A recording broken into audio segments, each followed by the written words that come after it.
What's good with YouTube? You already know Big Flacco with a convict's perspective, and I'm going to smash, dash, and slide on through with that little bit of energy. Please hit the like, subscribe, comment, do all those things to help support this channel, and hit that bell notification for future fire contents. So, we're going to be discussing something that's pretty major, man. It's a key date that's not really recognized. A lot of Nortenos and Surenos really do not know about this date. This is the first casualty, the true casualty of the Norteño-Sureno War, which happened February 14th, 1980 in D.V.I, Dual Vocational Institute. Now, in order to get a better understanding about what was occurring at this time, see that the term Norte started to be recognized around like 74 to 75, and it had no gang ties to it. It just meant that you were from the north, you're from Northern California. Same thing with the Sur. You know, people started, representing it almost without having the meaning of any type of, like I said, gang structure to it. Okay, the NF was the mob, it was the organization. It started to take over that theme, as well as the mafiosos from the MA. Now, 76, they had the clampdown, where they started validating a lot of individuals. So therefore, a lot of members of these organizations would have to be out there trying to portray an image that they were something else. Now, for some reason, the NF were really hit hard on these lines because they were the young ones. They were starting to be the ones that just were raising hell. This riot took even D.V.I staff by surprise because at that time they had just slammed down the firebrand. You know what I mean? The new Chicano. And this was a 40 to 60 man riot. There was all kinds of different terms. And I know that one individual from up north, from the Stockton area, was injured, but there was a Sureno out of Ventura County that was actually killed. Bobo and Death Row and Fig and the Black Bob situation, and it was a different time era. You know, there was talks, like I said before, of starting a sub-faction called La Raza Unida because the Surenos were starting to take a little bit, they were starting to be recognized. There was individuals that were coming in doing the MA's bidding at that time. They were falling victims to a lot of manipulation by these OGs, these veteranos. They were basically doing the same things that they had been doing for years that the NF actually stood against. So, therefore, you started seeing individuals get robbed, smashed on. Even some say that some individuals had their manhood took. Like I said, there was a lot of stuff that was going on. And so, around that time is when you started to see that the Norteños were being established. And see, this is what people realized. The Norteño was supposed to just be a society, like a community that was there for the people, that were not obligated to any type of, organization. The bonds were given to them basically as a code of conduct. That's all it was, about how to conduct yourself in prison, how to behave. And then certain other teachings were taught. And that's when certain policies, and that's when, for a time era, like I said, you had Ricardo London that was in charge of it, who was neither NF or NR, but he was in charge of it. He was close with Bo. Bo was a captain from San Fran who was in charge of all undercover C's and structure members. See, the structure was identified as a structure for being organized XIV 14 bonds and Norteños being from Northern California. That's where all those titles were first identified. Okay, so as these incidents were happening, a lot of orders were being given back from the back in the hole in K-Wing, because dudes were going into the hole because they were getting caught up. And you had individuals there that were implementing new policy. And that was to go out there and handle your business. I think it was 60 days or 90-day policy that they had in TRACY at that time. And at that time, there had really been yet to be any casualties amongst really the Norteños and Surenos. Now, there was NF members killed, there was MA members killed, and there was associates at that time killed. But between just the Norteños and Surenos. Now, when this riot happened, there was actually two riots. It involved an estimated 45 to 60 people, they say. Now, they were shocked because these were not individuals that were traditionally gang members. They didn't have all, that presentation about them that they were like a criminal group, an organization. These were individuals that were standing up for their own people and coming to clash out there in the yard. And see, this was the first incident, like I said, where an individual from In the North, they sued war, not the NFMA. They're two different separate things. This was Nortenos versus Surenos. This was the first casualty to where a Norteño or Sureño was killed, to my knowledge, was February 14th, 1980. And see, up until this point, man, you really didn't have any, like, there wasn't a lot of hatred always. There was little skirmishes just because certain people would be from certain different areas and they'd be set tripping. But so you could be from Northern California and kick with somebody from Southern California at that time. And a lot of times they were love the same culture, the same kind of stuff, man. Like it wasn't that much difference between Southern California and Northern California at that time, right? And there wasn't really no line drawn in the sand between the two. There was little incidents, there was melees, there was this and that, but there was also melees and incidents amongst Southerners and Northerners at the same time. And see, this was the first where you started to see, okay, Norteños and Sureños. These are two different groups. See, the Norteños were never meant to be anything more than like a social group behind the wall that took care of its people, that aligned with the NF, that the NF took a liking to and gave them their teachings. But this started it started to grab a hold of a lot of different individuals. You came from California, you were from up north, you were Chicano, you were Norteño. You came from Southern California, you were Chicano, you were Sureño. There was no in between at that time, really.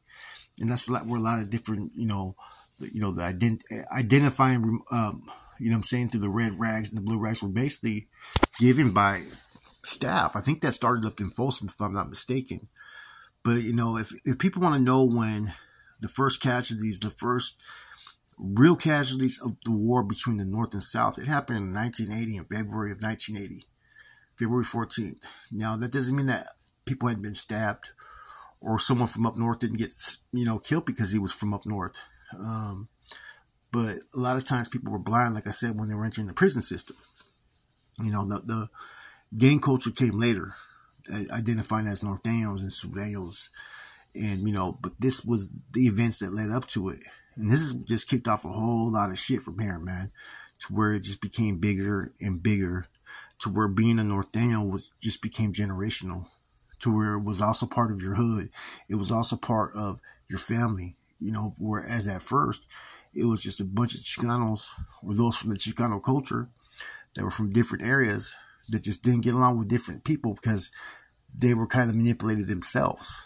Like I said, a lot of people from down south at that time, East LA and so forth, and environments down there that were heavily populated with Sureños based upon the MA, right? A lot of times they were manipulated. That the NF were, abusing Southerners and whatnot. So, and that they were from up north, so they started targeting Northerners, And that's why for so long, if you really think about it, from 1980 to like the 90s, there was a lot of attempts of oppression. There was a lot of people who, if you were from up north and you hit a yard, they would try to tell you got to put your shirt on. You got to cut that Mongolian off. And if you were a real soldado, a real guerrero, you're not being told what the fuck to do on any fucking yard by anybody, except for your own people. Nobody dictates the program of another inmate's group. And that's the one thing that the Norteños always stood against. So you had two different groups that had two different agendas. One that was kind of, given this notion that the NF were Norteños and that their targets were Sureños, and so Sureños started to organize and fucking do the bidding for the MA. And then you had the Norteños that were basically those that were just what you would call the common people behind the wall that were just trying to, strive and fight for their existence. One always used to try to portray themselves as being superior. You know what I'm saying? Because they were from the big cities and that they were in line with one of the groups that had one of the most powerful hands. Now, as we already know, that since had changed. You know what I'm saying? The NF became one of the more stricter, more disciplined, more secure type of groups. And a lot of that had to do because they were going against a fucking monster that was fucking twice his size and had a lot more experience. You know what I mean? Like I said, this was a treacherous time. And, I don't think anybody planned for the North and South issues just to continue to escalate. But then it went from one prison to the next. Then people started to identified numbers, and then you had gangsters that came into this, like I said before in previous spills, you came and you had that. You were a Sureno because you were from Southern California. Bam, you were a Norteno because you were from Northern California. You repped it in there, but once you got to the street, you went right back to your barrio.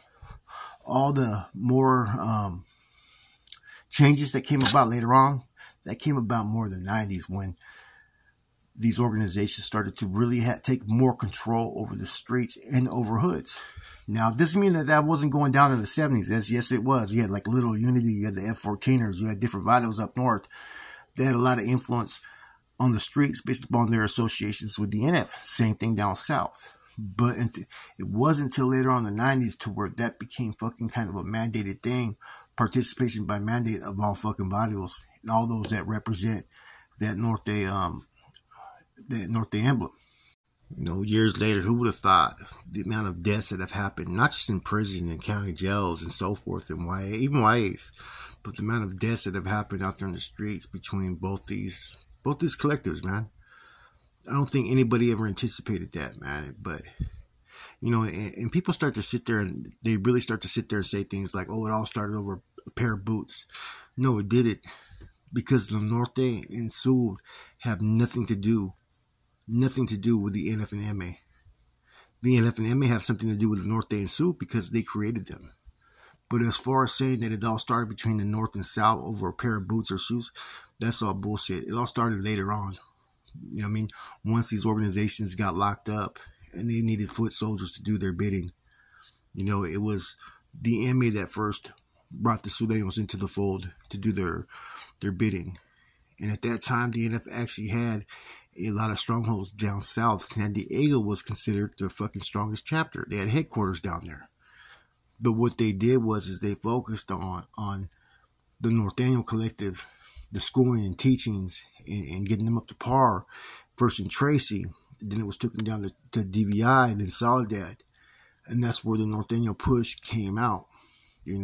Some of the ones that were some of the strongest individuals pushing those agendas were Corny from Woodland, of course, Skip, and even Dancing Bear.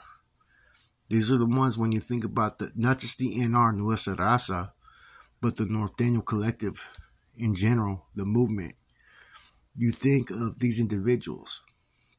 Because eventually there was a time frame when you had the NR and NF and where the Northerners just wanted to be Norteños didn't want to be associated with the political scheme of things. In the beginning, they tried to have everybody involved. But eventually they tried to make it to where not everybody was obligated and there was different tiers to it.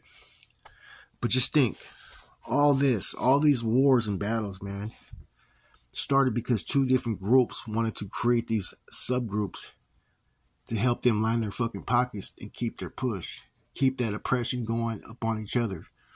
This is truth, and there's been a lot of deaths.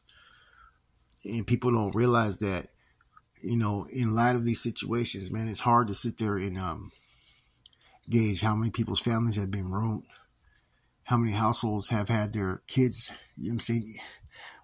parents having to bury their kids, or, a child being raised without a father or a mother. These are the things that happen with that gang lifestyle, man. And if you really think about it, man, I don't think any of these particular individuals who were leaderships within these groups thought that it was going to catch on fire like it did. But it became something serious, man. Extremely serious, And I think we got to go back to the roots, not just to the NF stuff, right? Because that stuff's already been well documented and out there. We got to also talk about the first Norteños after those lines, the first deaths, because there's been deaths on both sides, man. Like I said, one of the first killings that I know of was actually from someone from down south in a Norte Sur fucking melee. And that's when everything just started to fucking increase. And just more melees, and it went from one prison to another. And as both these groups sat there and watched, they started to sit there and play puppet master. Anyways, I hope you guys enjoyed this little historical spiel, man. Whether you're from up north or down south, man, whether you've retired, you're a veteran, or you're active or inactive, man, just keep on pushing to help your community. Keep on pushing to raise your kids. Be there as a family man. Be there as a father, as a role model. there's been enough death that has occurred. You got this stuff that's currently going on, man. And in light of me doing these videos to bring information about what's going on, I don't wish no death or no harm upon any of these groups behind the walls, man, or racial tension, man. You know what I'm saying? At the end of the day, man, I hope everybody comes home safe that's behind those walls, man. And I hope that a lot of us could be an impact that's needed to help people be guided in making right decisions. See, that's key. We can all make choices and decisions, but are we making informative decisions are key, man, because when you have all information at your disposal, there's no excuse for you to make that mistake, man. With that said, it's your boy Flacco. Hope you enjoyed this spiel. Al rato.